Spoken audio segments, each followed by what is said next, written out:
Hi guys, you are welcome to Straight from the Heart. This is a podcast about issues bothering us as individuals, from work to family, relationships, spirituality, psychology, you name it. I will be helping you find answers to these problems using words and poetry, and I would also be citing real stories here on the podcast weekly. Now, before we delve into all of that, feel free to follow me on Instagram at House of Poetry, HOUSEOFPOETRAPY. And you can also find this podcast for repeats and playbacks on the YouTube channel and the Instagram page at House of Poetry.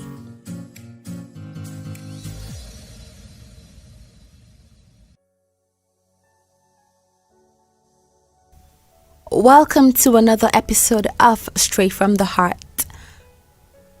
The right attitude is like picking out an outfit.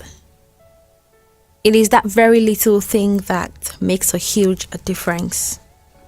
But then a lot of people don't get this. So what we have today is a congregation of people with the wrong attitude gathering on the surface of earth, and they are causing a lot of pollution to our world.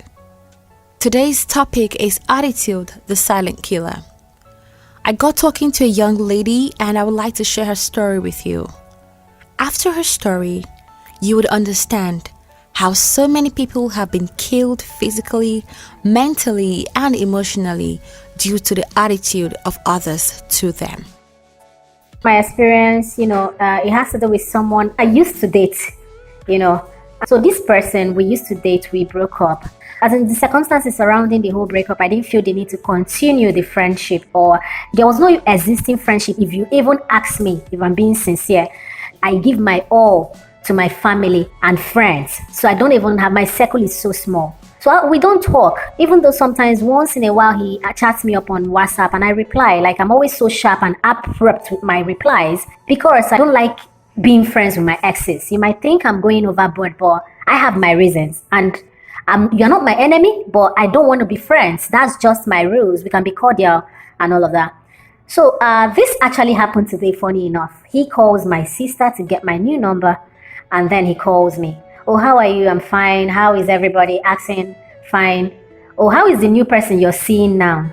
He's fine. Have you guys started dating officially? And I'm not like, that information is none of your business.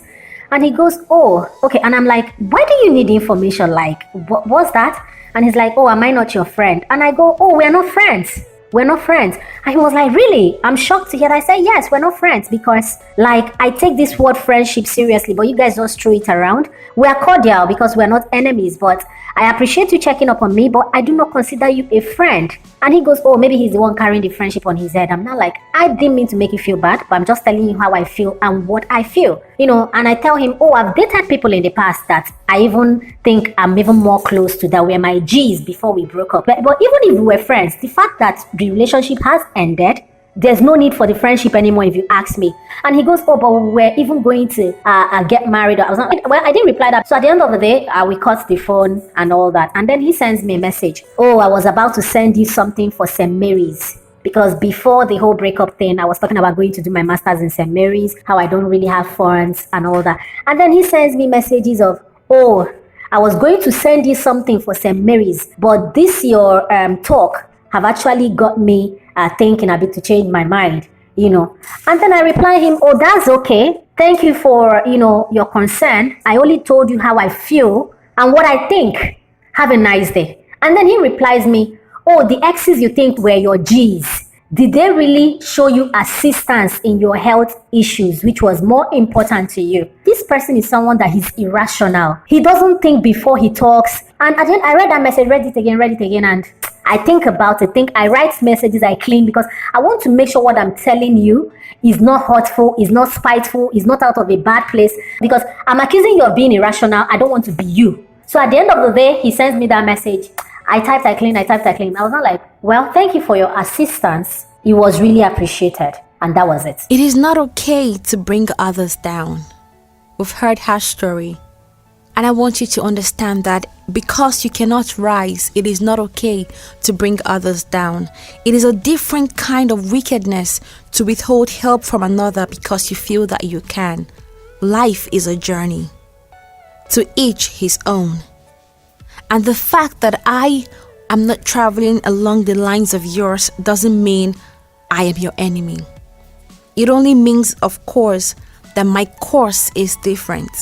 It only means that I have chosen a path that is different from yours. And this difference is not a barrier. This difference is not an excuse to nurse evil.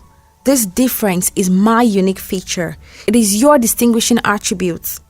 This difference is why we have different tribes, different races, different colors, different skin colors, different opinions, different solutions, portraying and upholding the right attitude in the face of distinction or difference is a true test and show of humanity.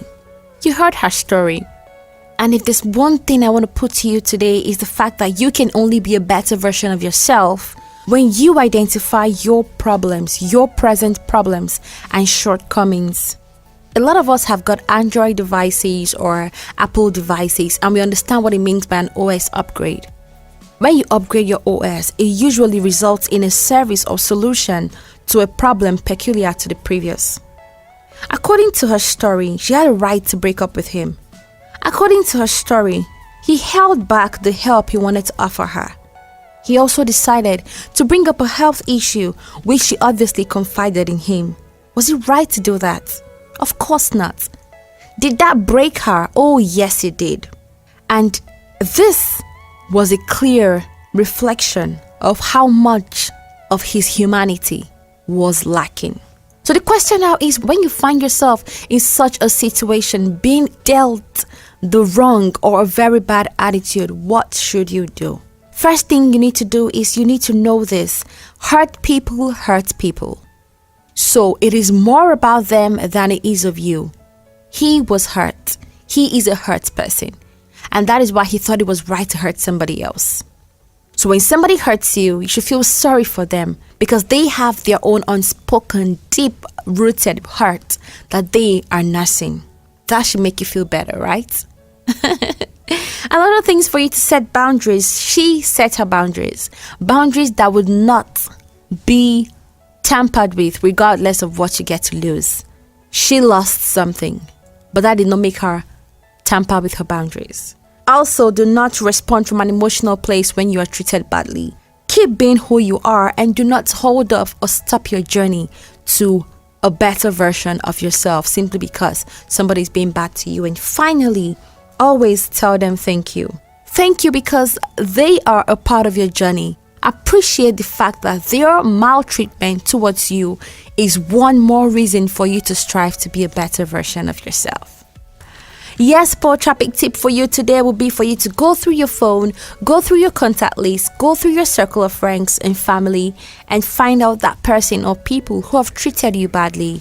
Put their names down and write a letter to each one of them. A letter that you may or may not publish, a letter that you may or may not share, but it is good for your mental health and well-being. Write down these names and write a letter to each of them, telling them how much better you have become since they last tried to hurt you with their attitude.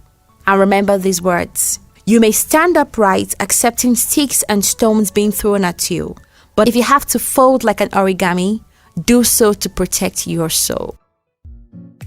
If you have enjoyed this episode, be sure to subscribe to the YouTube channel at House of Poetropy and also follow on Instagram at House of Poetropy. Feel free to turn on post notifications to be notified of new episodes. Rate and review this podcast and also share with your friends and loved ones. I hope you have now learned to handle everyday matters. So go out there and be you. Till I come your way again next week, remember, this is Straight from the Heart, a House of Poetropy initiative.